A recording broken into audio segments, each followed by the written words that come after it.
Est-ce que quelqu'un sait ce que ça veut dire avoir un esprit critique?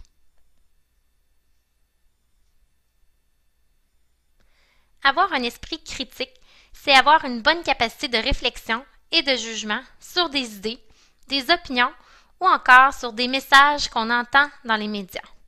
C'est une façon en fait de se forger une opinion personnelle en confrontant certains arguments. Ça permet de ne pas se faire manipuler. Notre discussion d'aujourd'hui vise justement à développer ton esprit critique. Pourquoi un dentiste fait-il la promotion d'une marque de cigarettes selon toi?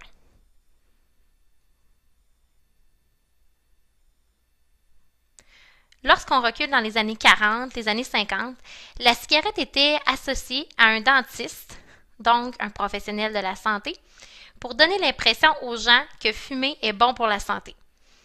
Souvent, on a tendance à croire ce que va nous dire notre dentiste ou notre médecin, comme on sait qu'il connaît beaucoup de choses et qu'il est quelqu'un de fiable. Autre publicité.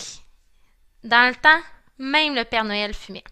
Pourquoi le Père Noël a-t-il été choisi dans cette publicité? Parce que le Père Noël est aimé et connu des enfants. Il est vu comme quelqu'un de bon et de généreux, donc ça lance comme message aux jeunes enfants que c'était bien de fumer, que c'était normal pour tout le monde de fumer. Après tout, même le Père Noël le faisait. On sait que le Père Noël est un modèle pour les enfants. On a tendance à vouloir imiter les gens qui sont des modèles pour nous. En grandissant, il y avait donc de fortes chances que les enfants commencent à fumer.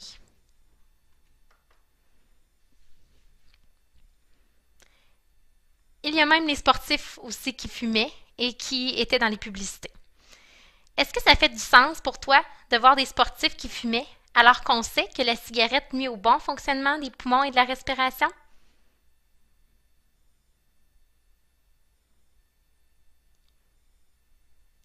La cigarette a été associée aux sportifs parce qu'on ne savait pas à ce moment-là qu'elle était aussi dangereuse, aussi nocive pour la santé et qu'elle causait le cancer du poumon. À ce moment-là, les sportifs recevaient de l'argent de l'industrie du tabac pour faire partie de ces publicités. Il faut se rendre compte que c'est la même chose aujourd'hui. Prenons par exemple Brendan Gallagher ou Max Pacioretty qui prêtent leur nom chez McDonald's ou encore il y a également les sœurs Dufour-Lapointe, athlètes en ski de boss qui font la promotion de la boisson Let's Go Sport. Ces athlètes le font pour avoir de l'argent, mais est-ce que ça veut dire qu'ils consomment ces aliments? Non. Est-ce que ça veut dire que ces produits sont les meilleurs pour toi? La réponse est encore non.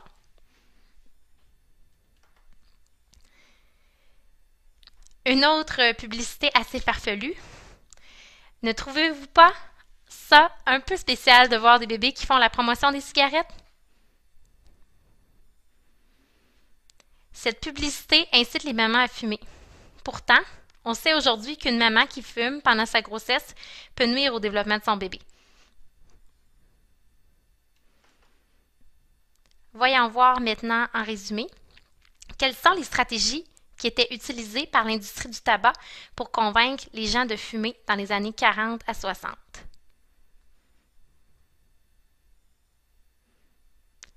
En fait, l'industrie associait la cigarette à différentes personnes pour inciter les gens à fumer. C'est une manière de laisser croire que c'était normal et bien de fumer. Donc, la cigarette a été associée à un dentiste parce qu'on a l'impression que c'est quelqu'un de fiable, au Père Noël parce que les enfants l'admirent et l'apprécient. La cigarette a aussi été associée à des sportifs, ce qui laissait croire que la cigarette n'était pas mauvaise pour la santé. Puis, la cigarette était associée à des bébés pour que les mamans fument. On voit que l'industrie a utilisé de multiples stratégies pour rejoindre le plus de clientèle possible. Et c'est encore ce qu'elle fait aujourd'hui.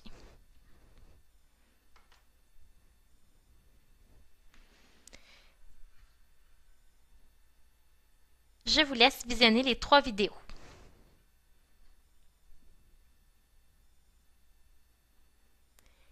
Quelles sont les stratégies utilisées par l'industrie des boissons énergisantes qui ressemblent avec celles qui ont été utilisées pour les cigarettes?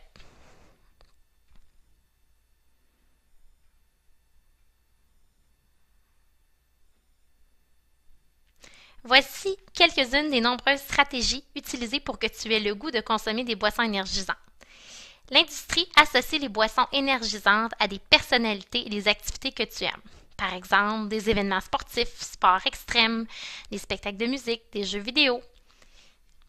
L'industrie va aussi associer les boissons énergisantes au sentiment d'excitation, au plaisir, à la performance et également à la réussite. Inconsciemment, la publicité te donne l'impression que toi aussi tu pourras avoir du plaisir. Toi aussi tu pourras réussir et performer si tu consommes leurs produits. L'industrie donne également un ton au visuel. Elle choisit des images, des concepts, de la musique et une ambiance qui est à ton goût. On se rappelle que la musique nous reste souvent dans la tête, ce qui nous donne le goût de consommer le produit. Entre autres, on peut penser à un parallèle entre les cigarettes et les voitures de course et Red Bull qui s'associe à l'événement Crash Ice. Est-ce que tu connais quelqu'un qui réussit à voler en prenant un Red Bull? C'est peut-être excitant de penser que l'on pourrait voler en prenant une boisson, mais ce n'est malheureusement pas le cas. Red Bull s'amuse à te faire croire que tu seras cool si tu prends sa boisson énergisante. Est-ce que tu crois que les stratégies utilisées par l'industrie dans ces différentes vidéos influencent ton comportement? Si oui, de quelle manière?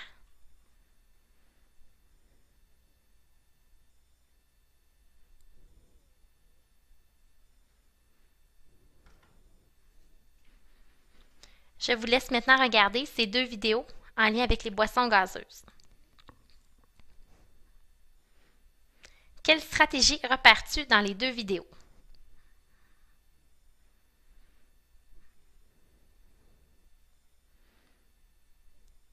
Voici donc quelques-unes des stratégies utilisées par l'industrie pour te donner l'impression que tu dois consommer des boissons gazeuses. L'industrie associe dans ses vidéos les boissons gazeuses au bonheur et à la force. Encore une fois, le ton, le visuel, les images, la musique, l'ambiance vont susciter chez toi des émotions positives. Ce qui fait en sorte que ça peut te donner le goût de consommer le produit alors que tu n'en as pas réellement besoin. Voici un autre exemple de ce que Coca-Cola fait pour te manipuler. Connaissez-vous la Brigade du Bonheur? Coca-Cola, en fait, embauche des jeunes cool pour sillonner le Québec et répandre du bonheur. Il y a même une page Facebook, des concours, des rendez-vous qui sont organisés pendant les événements. Il y a même un athlète olympique qui se joint à certains événements en échange d'une somme d'argent assez grosse probablement. D'après toi, pourquoi Coca-Cola et Pepsi associent-ils leurs produits au bonheur ou à la force?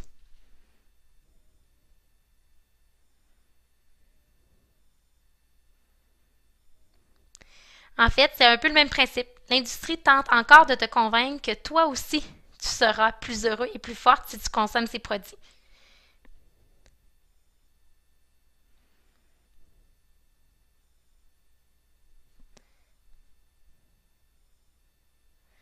Il ne faut pas penser nécessairement qu'un de ces produits-là va nous rendre heureux. Par exemple, le fait de boire une boisson gazeuse à Noël, si tu es tout seul, ne te permettra pas de te sentir plus heureux si tu es loin, par exemple, de ta famille et de ceux que tu aimes. Savais-tu qu'il existe 200 variétés de boissons gazeuses au Canada? Donc, l'industrie essaie toujours de créer de nouvelles saveurs pour te convaincre d'acheter ces produits. Voilà ce qui complète la première partie sur cet atelier portant sur le développement de ton esprit critique en lien avec les boissons énergisantes et les boissons gazeuses.